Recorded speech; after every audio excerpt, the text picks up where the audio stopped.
What's up, investors? It's the Russian dude. Recently, Russian Z-Propagandists and bloggers started going through a series of scandals involving the collection of donations for the war effort. These incidents have not only caught public attention, but also raised serious questions about transparency, accountability, and the ethical implications of funding military activities through private contributions. The main concerns are the following. Why a country that spends around 30% of its budget on defense has to rely on private donations to equip its very own soldiers for the war that Putin started? And why these Z-Propagandists suddenly started living very lavish lifestyles, driving expensive cars, while announcing weekly fundraisers for never-ending severe lack of munition and support? Well, today let's talk about these issues. Use some of the most recent individual examples, the culture of war donations, the scandals surrounding military bloggers, and the role of the state in funding military operations. The most recent case involves Yegor Guzenko, one of Russia's most well-known military bloggers under the codename 13. He has been a central figure in the war in Donbass since 2014. As an active participant in the conflict, Guzenko gained popularity through his reporting and unfiltered commentary. His dedication to what he believed was a just cause earned him a substantial following, and many regarded him as a true believer in the mission. However, Guzenko's journey recently entered a very controversial stage, at least from a propaganda perspective. When the full-scale invasion did not proceed as planned, he became increasingly vocal, openly criticizing not only military strategies, but also high-ranking officials. His concerns were not limited to military circles. He also clashed with members of the Kremlin and even hinted at a major disagreement with the President Putin's leadership. Traditionally, just so you guys have an idea, in the Z-blogging environment, you can criticize the people, military officials, even the army itself, but you have to be very careful. Criticizing Putin is considered to be an absolute taboo. In the best case scenario, you're almost immediately reminded about where your loyalties lie. In the worst case, you're jailed and the propaganda machine starts working against you, destroying you both as a content creator and as a person. So no wonder such bold stances inevitably lead to creation of numerous controversies. Back in 2021, for example, Guzenko first found himself surrounded in legal troubles, becoming a defendant in a criminal case involving charges of hooliganism. He fled while under house arrest, raising questions about his sudden departure and then subsequent return to Russia. His reappearance, given his suspicious history and legal charges, left many confused and skeptical about his motives. Why would he return? Many asked. Sooner or later he will be detained and prosecuted. This was relatively obvious for those who followed at least the very basics of his story. And eventually, it did happen.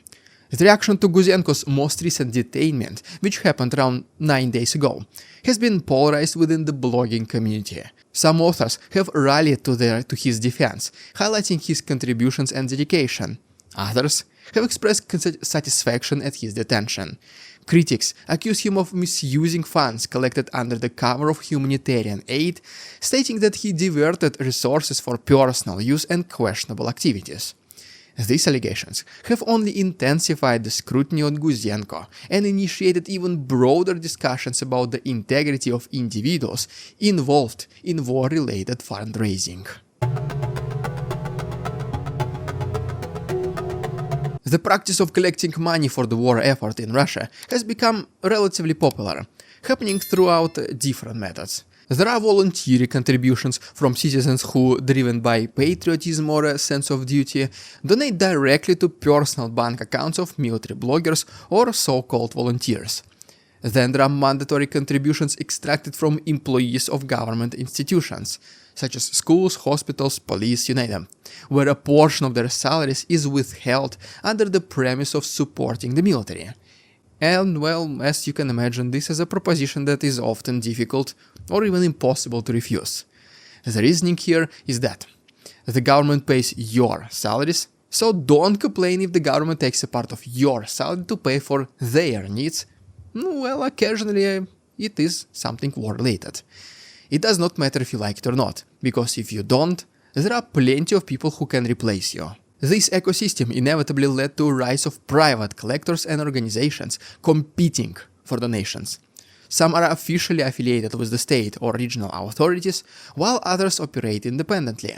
The marketing, well, if you can call it this way marketing, gets so absurd sometimes that they literally do the entire investigations of other fund collecting companies in order to find some dirt and eventually tell their followers to donate to them instead of somebody else. There is a literal hate and mistrust between this volunteer organization. Something what is theoretically should be seen as something good, at least from the perspective of war supporters. Well, and the reason for this is because the sheer volume of funds flowing through these channels, and this money is just massive. Billions of rubles, dozens of millions of dollars. This is what's being managed under varying degrees of control. Even 1% of donations in this case is millions of rubles.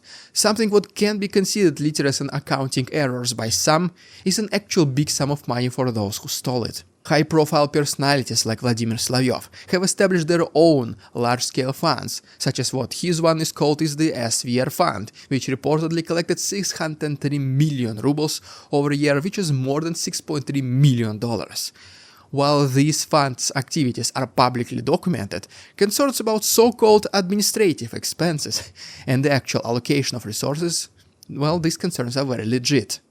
The popularity of these donation campaigns has created the environment where transparency is often lacking.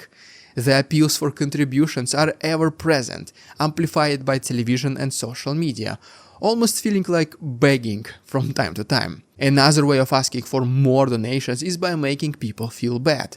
The narrative here is the following: you either go to war, or the least you can do is donate money to the military, because if you don't, you are the traitor of the motherland, who does not care about its future and lives of friends and relatives. If you don't donate, you are as bad as Ukrainians themselves. This is a very obvious yet subtle message that these campaigns try to tell the people. But the mechanisms for accountability remain extremely vague. This situation has led to growing unease among the public and has set the stage for the scandals that have since emerged. Since almost anyone with the following can announce a donation campaign, it was just a matter of time until some military bloggers found themselves attacked for alleged misuse of funds and lavish personal expenditures. Examples of bloggers leading luxurious lifestyles, driving fancy cars, and almost always traveling seems very distant from their acknowledged dedication to the war effort. So obviously, it has been met with public outrage. For example, bloggers like Kirill Fyodorov, once known for his online gaming content, and who also for some reason organized a collection to support the Russian military, have been spotted with expensive assets such as Ferrari cars. Then it was Roman Alekny, an advisor to the governor of Kursk region, who faced criticism after being seen with a high-end Chinese SUV worth also millions of rubles.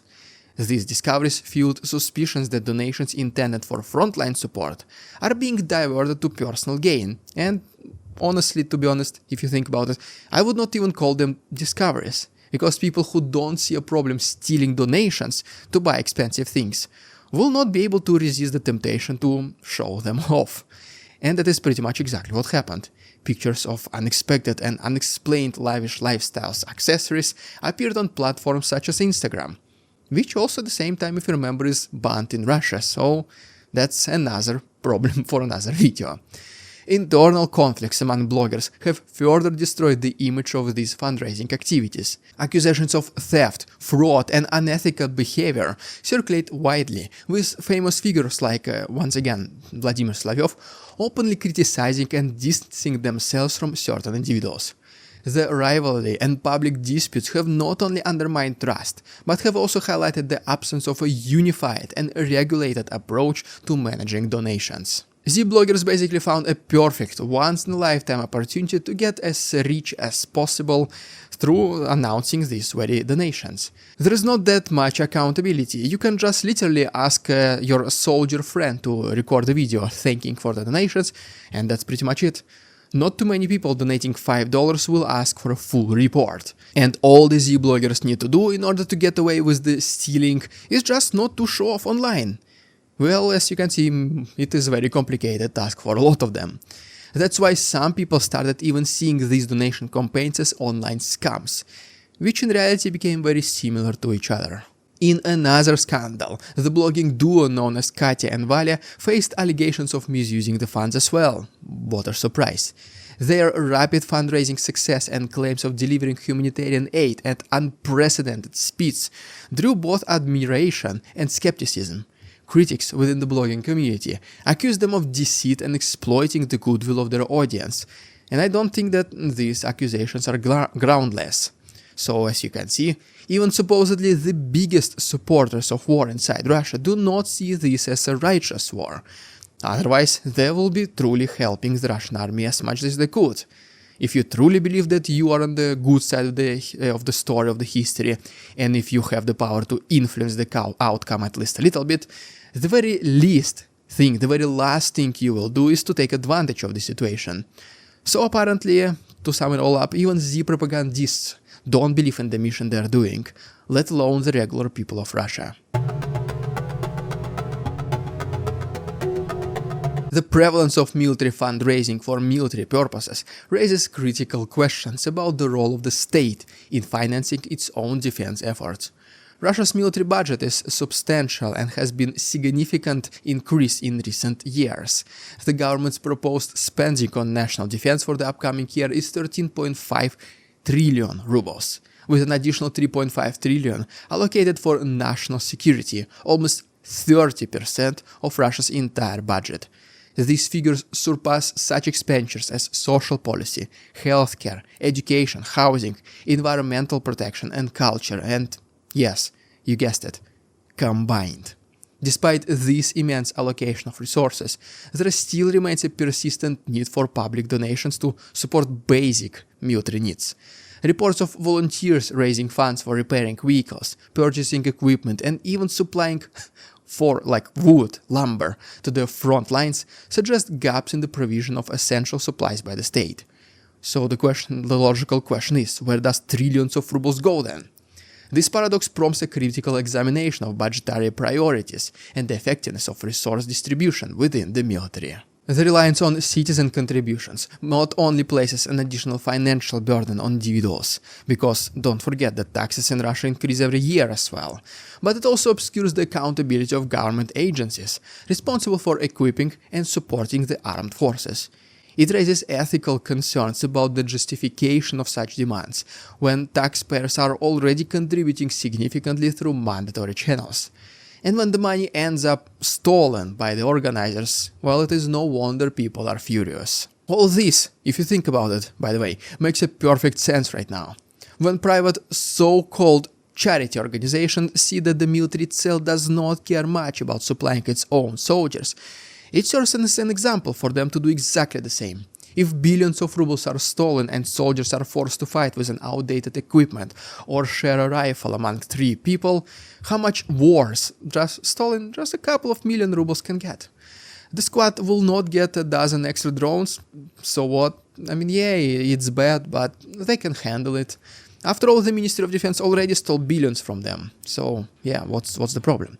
That's the mindset of organizers, it looks like. So in the end, if that's the attitude of the people towards their own soldiers who supposedly protect them from an external enemy, what kind of victory this army will be able to achieve? And will there be a victory at all? Well, there you have it, guys. Thank you so much for watching. If you enjoyed today's episode, please like this video, subscribe to my channel for more videos like this. If you wish to support my work, there are links down below. Thanks so much for watching. See you tomorrow. We won't succumb to their tricks, the facade they try to sell. Their twisted words and feeble claims on us all they cannot quell. We see through their lies, their feeble attempts to sway. We do not believe in ridiculous Russian propaganda.